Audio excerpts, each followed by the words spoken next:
Let's be clear. The British summer is not known for its blistering Sahara-like conditions. Usually it involves a lot of grey cloud, a bit of drizzle, and the faint optimistic sizzle of a barbecue being hurriedly put away under a tarpaulin. And yet every so often the powers that be decide we are in a drought. This is a word they use when it hasn't rained for about a fortnight. Suddenly panic spreads through the corridors of officialdom. They look at their charts, they scratch their heads, and they come up with a brilliant world-changing idea to save us all from turning to dust: the hosepipe ban. It's the go-to solution for every local council and water company that has suddenly realized water doesn't in fact magically appear from a tap. The theory is simple enough for even a government minister to understand. If we all stop using our hosepipes to water our petunias or wash our cars, there will be more water left in the reservoirs. These are the giant puddles that are supposed to keep the country going. In principle, it sounds sensible. A little bit of shared sacrifice for the greater good. We all tighten our belts, put the hose lock away in the shed, and wait for the inevitable downpour that is usually scheduled for the August bank holiday. We are told this is a vital measure, a crucial step to preserve our precious water supplies for things like drinking and presumably making tea. It's a national effort, or so they tell us. However, this is where the simple, elegant theory crashes headfirst into the messy, complicated wall of reality. The announcement of a hosepipe ban is often the starting gun for a national display of utter madness. It's as if telling people they can't do something makes them want to do it more than anything else in the world. Before the ban even begins, you see a flurry of activity. Neighbors who haven't washed their Ford Focus since it left the factory are suddenly out there, hose in hand, giving it a final loving spray. It's a preemptive strike, a last hurrah for the garden hose before it's condemned to the shed. This initial panic washing probably uses more water than would have been used in a normal week. The problem is that a hosepipe ban is a fundamentally British solution to a problem. It relies on everyone politely agreeing to follow a slightly silly rule, but it underestimates the British public's deep-seated love for watering their lawn and their profound suspicion of anyone in a high-vis jacket telling them what to do. The water companies, bless them, issue these decrees from their shiny office buildings, completely forgetting that they are dealing with a nation of garden-proud, rule-bending individuals. They expect quiet compliance. What they get is a simmering rebellion played out in back gardens from Cornwall to Cumbria. It's a recipe for glorious, predictable chaos. Then you have the rules themselves. You'd think a hosepipe ban would be simple. Don't use your hosepipe. But oh no, that would be far too straightforward. Instead, we get a document full of exemptions and clauses that looks like it was written by a team of lawyers who are being paid by the word. You can use a hosepipe to fill a bucket, but you can't use the hosepipe to spray the water from the bucket. You can use a watering can. You can use a hosepipe if you are a window cleaner, but not if you are cleaning your own windows. It goes on and on, a labyrinth of bureaucratic nonsense. The confusion this creates is spectacular.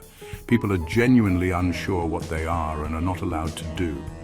Can you fill a paddling pool for the children? The rules might say yes, but only if it has a capacity of less than 100 litres and is for welfare purposes. What does that even mean? Is a hot, grumpy toddler a welfare issue? I'd say so. My neighbour Dave spent an entire afternoon on the phone to the water company trying to find out if he could use a pressure washer to clean his patio. He was passed around 3 different departments before being told to consult the website, which of course was down for maintenance. It's organized incompetence on a grand scale. And what about enforcement? There is none. The water companies rely on a network of curtain-twitching neighbors to report on each other. It's a snitcher's charter. You're encouraged to rat out the chap next door for giving his roses a quick sprinkle after dusk. This turns quiet suburban streets into hotbeds of suspicion and resentment. Instead of fostering a sense of community spirit, it creates a modern-day witch hunt, but with sprinklers instead of broomsticks. The threat is an enormous £1,000 fine, but nobody has ever met anyone who has actually received one. It's a mythical beast, like Bigfoot or a reliable train service. The real kicker, the absolute cherry on top of this cake of failure, is the water companies themselves. While they are busy telling us off for daring to have green grass, Their own infrastructure is leaking like a sieve. Billions of liters of water, our water that we pay for, are lost every single day from cracked ancient pipes that haven't been updated since Queen Victoria was on the throne. They have the audacity to send us threatening letters about our hose pipes while their own pipes are irrigating the soil beneath our roads. It is the height of hypocrisy. It's like being told off for speeding by a getaway driver. The most immediate and visible victim of a failing hosepipe ban is, of course, the Great British Garden. What was once a lush green oasis of carefully tended lawns and vibrant flower beds quickly transforms into a sad, brown and crispy wasteland. The lawn gives up first, turning into something resembling a rectangle of shredded wheat. The flowers droop.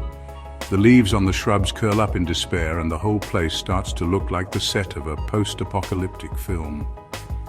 All that hard work, all those weekends spent weeding and planting, all reduced to a crunchy beige mess. It's heartbreaking. For many people, their garden is their pride and joy. It's their sanctuary, their hobby, and their escape from the stresses of modern life.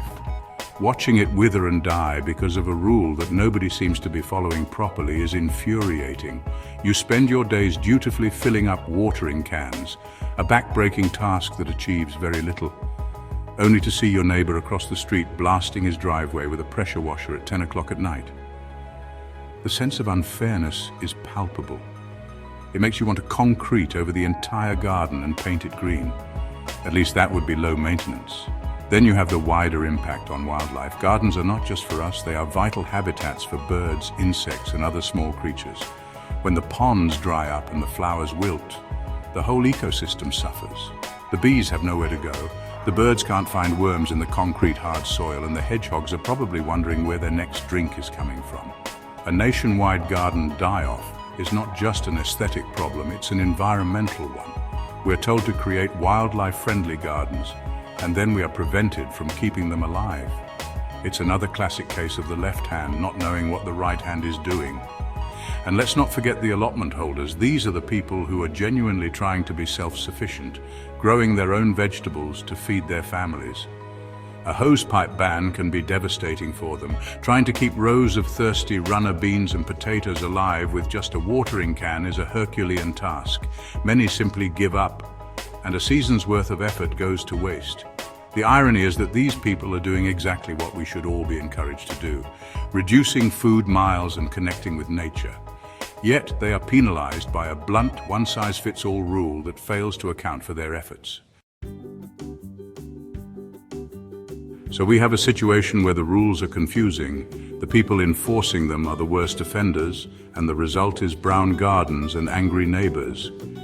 This is not a functioning system. The public reaction is a predictable cocktail of frustration and cynicism. You hear the same conversations in pubs and over garden fences across the land. Why should I save water when they're just wasting it? It's a fair question. When people lose faith in the fairness of the system, they stop participating. The social contract breaks down and it becomes every man for himself. A few good souls will follow the rules to the letter, but many more will simply ignore them. Of course, you do get some people who loudly support the ban. They write letters to the local paper. They post self-righteous messages on social media showing off their bone-dry lawns as a badge of honor. They are the ones peering through their binoculars, ready to report any transgression to the authorities. They believe they are saving the planet, one dead begonia at a time. While their intentions might be good, they often add to the feeling of division and resentment. They fail to see the bigger picture. That individual sacrifice means very little when the system itself is fundamentally broken. The solutions are not exactly rocket science. First, communication. Water companies need to be clearer and simpler. Forget the legal jargon and the endless list of exemptions. Just give us straight, honest information. And be honest about your own failings. If you told us, look, our pipes are ancient and we're losing a lot of water, but we are investing X billion pounds to fix them. In the meantime, could you please help us out by using a bit less? People might actually respond to that. Honesty builds trust. Treating us like naughty children does not. And finally, the most obvious solution of all, fix the leaks. It is utterly absurd to be in the 21st century, a world of smartphones and space travel, and still be relying on a water network that belongs in a museum. The water companies, which make billions in profit, need to be forced to invest in infrastructure. This is the long-term solution, not flimsy, temporary bans that annoy everyone and achieve very little. Fix the pipes, build more reservoirs, and then maybe, just maybe, we can get through a sunny spell without the country grinding to a halt and my lawn looking like a desert. It's not that complicated, honestly.